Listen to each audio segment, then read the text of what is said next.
Hello and good evening, morning, whichever ning you're in right now.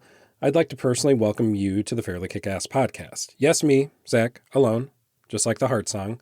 Riding solo, just like the Jason Derulo song. Look, it's all I had to work with, okay? So why am I by myself, you ask? Was there a falling out? Did the other hosts, Dan and Jay, and the Prime Minister of Production, producer Nikki, finally get sick of my shit? No, sillies. That happened months ago. They just stick around because they know that Ted is the alternative, and come on, no one wants that, including you. I mean, anyone who listens and who knows Ted, you don't want to. It's never a good thing. But I digress.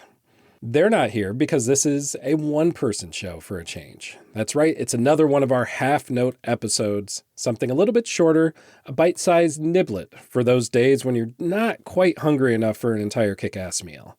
It's also one of our Unsung episodes, where we tell you all about the most influential folks in the music industry that you may not be familiar with, or maybe at least not familiar with their importance. From artists to industry execs and everywhere in between, including today's subject. Enough of the lead-in, though. Let's get into the meat and potatoes of this episode. More specifically, the Swedish meatballs and mashed potatoes with a side of lingonberries. Oh yes, we're going across the pond here, baby, all the way to Stockholm by way of Stenhamra, Sweden, and a brief stint in Cyprus, like you do. To talk about one of the most prolific songwriters in the history of pop music, guys. I'm talking about none other than Carl Martin Sandburg, who you might know better as Max Martin. We fast forward right off the rip to 1995. We're going to skip all the early life stuff, the schooling, the education, because you're not here for that. You don't care about that.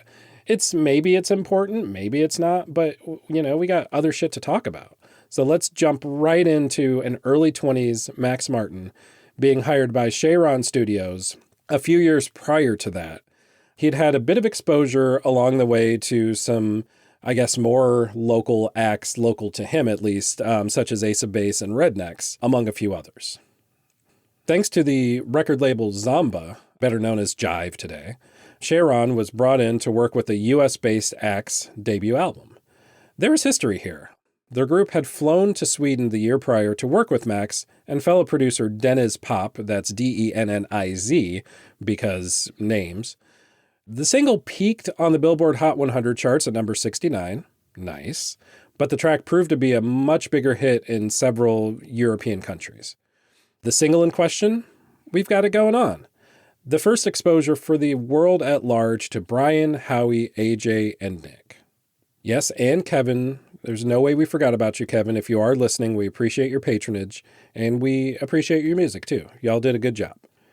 Max went on to work with the guys on their 1996 non-US release album, titled Backstreet Boys, as well as fellow non-US release Backstreet's Back in 1997, and 1997's debut US release called Backstreet Boys. Following all that? If so, then please email me at fairlykickass@gmail.com and let me know how, because I am absolutely not following any of that. But suffice it to say that Max would feature as a producer and or songwriter on all but two of the Backstreet Boys studio albums, those two being 2007's Unbreakable and 2019's DNA. And no, I'm not counting the Christmas album because, damn it, we don't count Christmas albums on the Fairly KickAss Podcast. We've been over it. So, as I researched the Max magic, as it were, I came across someone by the name of A$AP Perez, who has released a ton of great content on the underpinnings of hit music, rolled up into what he calls Top 40 Theory. Seriously, check out this dude's website, www.top40theory.com, and or search for Top 40 Theory on YouTube, and you'll find a ton of videos that go into much more depth about the science of pop music than you ever thought imaginable. This isn't some kind of partnership. We're not getting any sort of kickbacks for this plug. I just thought this was a really cool dude doing a really cool thing. He covers tons of hit music with an entire course entitled Melodic Math, devoted strictly to Max Martin's body of work.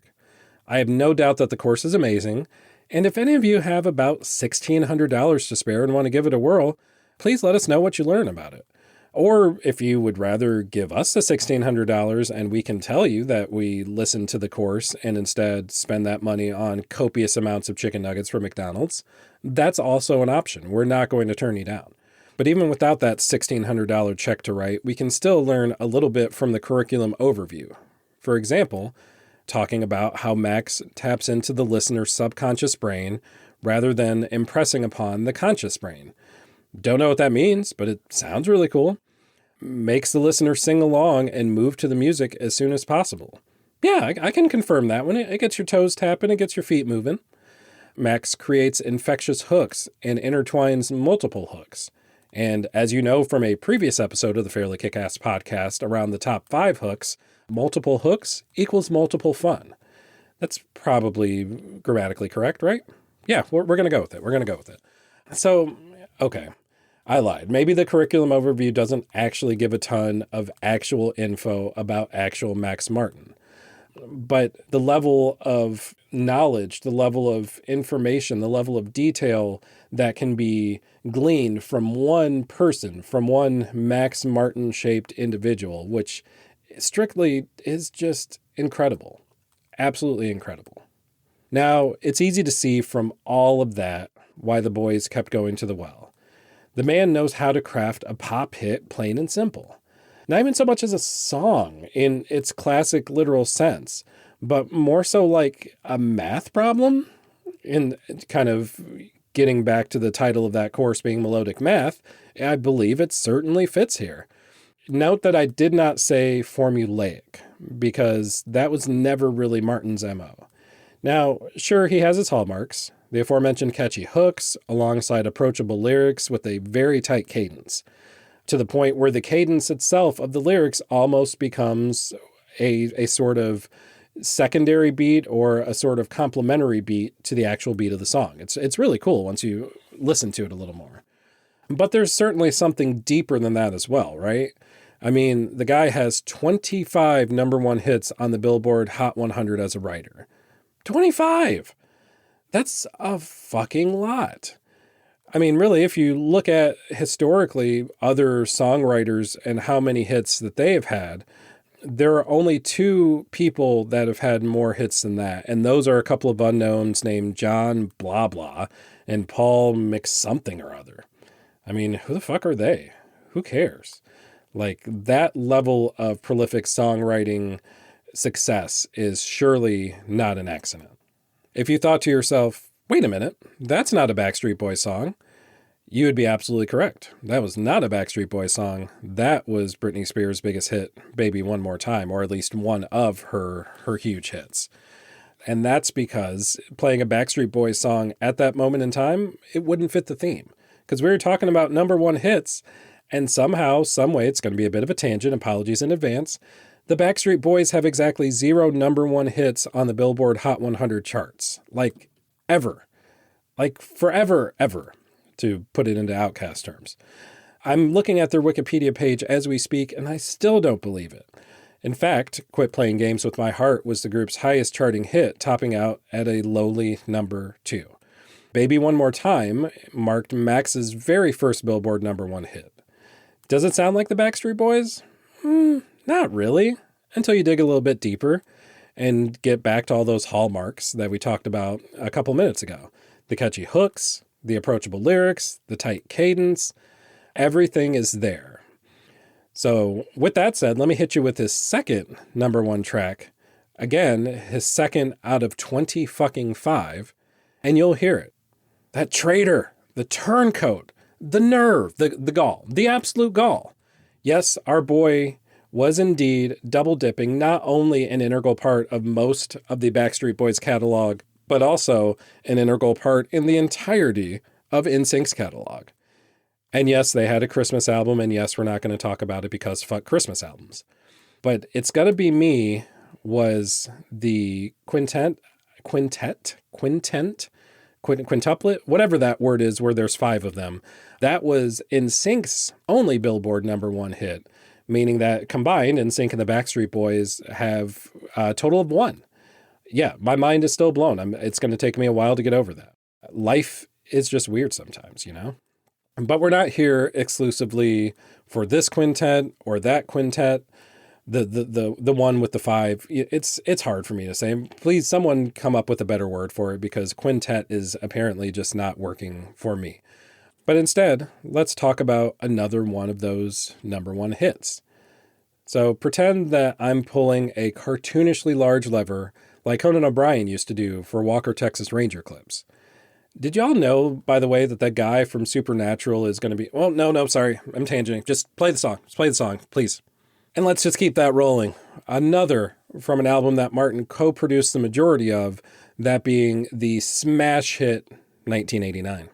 Yeah, we could be here all night going through each and every one of Max's number one hits, but you get the idea by now. These songs are all fairly different, and yet at once intensely similar. And that's really the power of Max Martin in a nutshell. You'll swear that you've heard this song before, and you won't know why. And with that, I'll finish off with Max's most popular song, at least if we're judging by Spotify spins, because this one has more than anyone.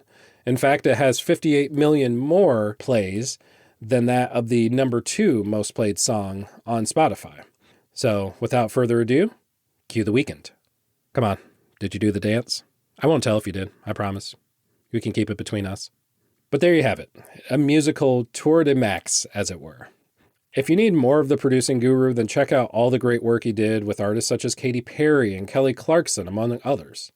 And if you need more of the great work that we did, then you're out of luck, because that's not this kind of podcast. You've got to go somewhere else if you want great work. If you want mediocre at best work, however, we're here for you. We got you. Let us know what you think about Max Martin as a whole, what your favorite Max Martin song is, what your thoughts on the great country of Sweden are. Sweden's rad. I don't need y'all to tell me, but if you guys have been to Sweden and like it, I'm curious to hear your stories. Or if you want to cop to doing the blinding lights dance, again, just between us and Dan and Jay and producer Nikki, because they also have access to the inbox, but they also won't tell anyone probably. That inbox, by the way, fairlykickass@gmail.com, fairlykickass.com for the website to this whole operation. And of course, where you're listening right now to this podcast, make sure to scroll down to some of our previous episodes. We just posted a one-song episode on Michael Jackson and several other longer format episodes that you can sink your teeth into. So go check that out as soon as you're done with this, which is right now. So thank you, listeners, as always, and we'll catch you next time.